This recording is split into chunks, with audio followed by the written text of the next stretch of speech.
ल गाइस आज चाहिँ हामी अब लेक पूजा जान लागेको चाहिँ घरबाट निस्केँ। अब बाटो लामो छ, गाडी हो, गाडीमा जान पाउँछ।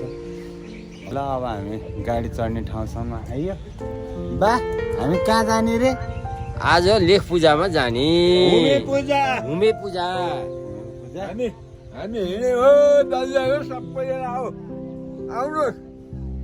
आज भूमि पूजा।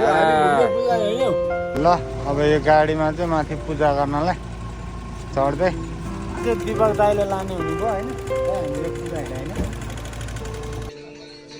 ल यहाँबाट अझै भेला हुँदै गाउँमा भेला भएर अब यहाँबाट निस्किन लागेको।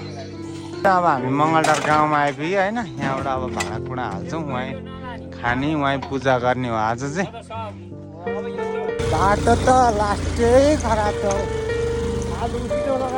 फाइनल्ली अब हामी भूमि पूजा गर्ने ठाउँमा चाहिँ आइपुग्यो। यहाँ हो हामी भूमि पूजा गर्ने ठाउँ आइपुग्यो। अब पूजा गर्ने हो यहाँ। म देखाउँछु बाँकी सब।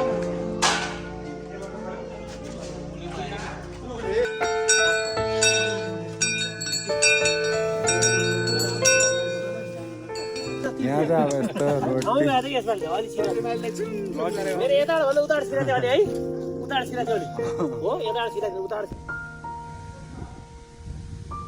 ल पूजा चाहिँ यहाँ सकेर अब ल अन्तिम प्रसाद खानलाई रेडी भयो चाहिँ। यस्तो दामी ठाउँ छ। त्यहाँ पर पूजा आज सक्यो।